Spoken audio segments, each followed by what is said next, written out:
Here's an example of NASA's location. So NASA, every time they have a live rocket launch, will have a streaming rocket video that's happening. They'll get an engineer, as we can see up here, that's talking to the audience, and people from around the world come in, sit in the audience like we are here, and ask questions, interact, and enjoy the entire experience. You also see people that are replicating what they see in real life. An example is, this is a replication that a college built of the Sistine Chapel. You go in there, you walk through it, all the paintings are up around the Sistine Chapel. You know, you've got a guy sitting up there taking it all in with wings on, because you can, as an avatar, look however you want to look. With other individuals, as you can see, flying through the space, but that shared experience is something that's really important and very unique in an application like this. With that entertainment side, there's a huge demand and popularity around actual live acts, live gigs going on in Second Life. What you have here is, you can probably see just up the back there, there's an individual standing there with a guitar.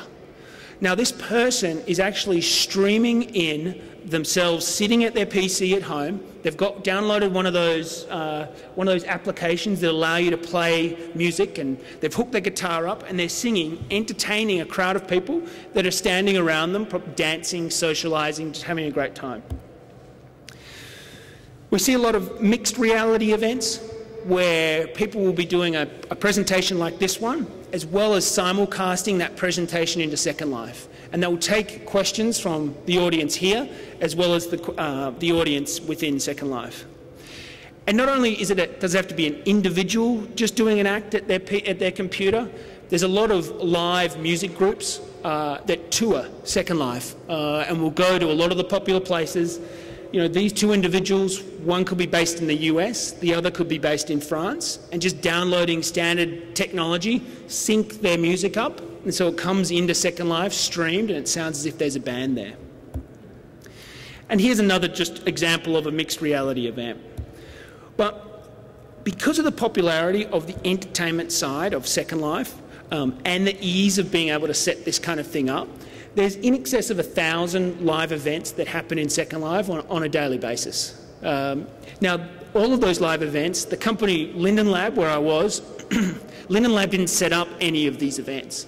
The customers set up the events, and they would build out the nightclub. They would go and get the gigs and the acts to come, and then they'd promote them as you would if you had a pub down the road to promote people to come to the music.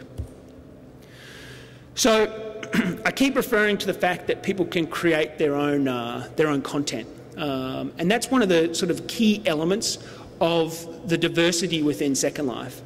So that content that people can create could be anything from a static bit of content like a chair, all the way up to quite complex applications that may interact back to someone's website. So there's a number of people that have created a full web experience for registering people to come to a location. They register them, they have their content interact with that website, they track metrics and all kinds of quite complex elements with the content that they create. And as I said, you know, on what I'm doing now and what I used to do is that on the enterprise side of things, you have, for instance, that bottom left there, that's an aeroplane, and that's an aeroplane that's based in a military area of Second Life, where the US military is in there doing training, doing simulation. Architects, bottom right there, being able to create quite amazing buildings.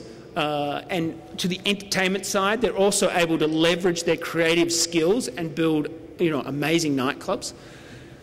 Now, up the top, there's a lot of clothing that gets sold in Second Life. To that avatar, the representation of you within Second Life, they're completely unique. Your avatar can look however you want. So in that uniqueness, there's a huge business for virtual clothing within Second Life. People going out and creating suits, creating shirts, creating dresses. What you'll find is probably about 90% of the individuals in Second Life are great looking and they look like they work out every day. So that need to look good when you show up to the event is huge. The interesting part around this is, I often get asked the question, well, Chris, why would I want to create some clothing? And the answer is kind of twofold. There's one side of the customer base that creates content because they're creative and they have fun creating it. There's the other side of it that are doing it for money. Now, within Second Life, anything that you actually create, you own the intellectual property rights to. So if I go in there and I create some shirts, I actually own those shirts. Now, in owning that content, I can then attach some value to that content, and I potentially may want to sell it to someone else. So built into the platform, there's actually a transaction engine, and that transaction engine allows me to firstly give you some clothing if you want to buy it off me. But what we also introduced was an actual currency that is in Second Life to allow you to transact with anyone internationally very easily. And that currency is called the Linden Dollar. The Linden Dollar is worth about $1 US will buy you about 265 US dollars. And what's really unique about that, because there's a lot of applications out there where you have a token currency and you can buy that currency and you can do things with it, but there's not many applications that with that currency you can then go and convert it back to real money. Well, with the Linden Dollar, you can actually convert it back to real money. So there's a lot of individuals that are in here that create clothing, they sell that clothing, they've set up amazing shops, they sell it, make some money, and then convert it back to US dollars or euros. To give you an example of the size of the actual in-world economy, if you look at Q1 of 2010, I've got two graphs here.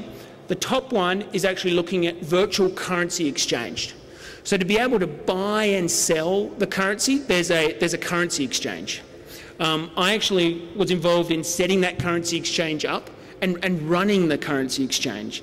And the reason why I had to run it is it was a floating exchange. The price of the Linden Dollar was based purely on supply and demand. So what I would do would be spending my time trying to keep that currency as level as I could. But Q1 of 2010, about 31 million US dollars moved in and out of Second Life for that quarter. The next graph down the bottom is looking at user-to-user transactions. So that's, all of you guys registered in Second Life, I'm in Second Life as well. You come to my shop and you buy some of my content. That's a user transaction. That's currency just staying in the system. It's not, and if you look down there, Q1 of 2010 did about 160 million US dollars was moved back and forward within Second Life. So it puts Second Life on a run rate for this year of over $500 million of people moving Linden dollars between each other. Now, to actually give you a user story of what this means for some small businesses, there's a lady that's based in Germany that sells, has a line of men's clothes and has a line of females' clothes. You go to her location in Second Life and it looks like a high-end department store. You walk in there, she has people that are shop assistants that will see if you need help. Great clothing. The range constantly updates. Directly outside of her location, she's really harnessed the fact that entertainment is big in Second Life. So she has a nightclub there, an open-air nightclub that's by the water. She brings in German DJs on a regular basis. There will be spinning decks there, playing amazing house music. And so you have the individuals go and buy the clothing, put the clothing on, they look amazing, walk out to the nightclub and start having fun, interacting, being entertained at the nightclub, but she's keeping them all in the same location. Last month, she withdrew out of Second Life about 120,000 US dollars.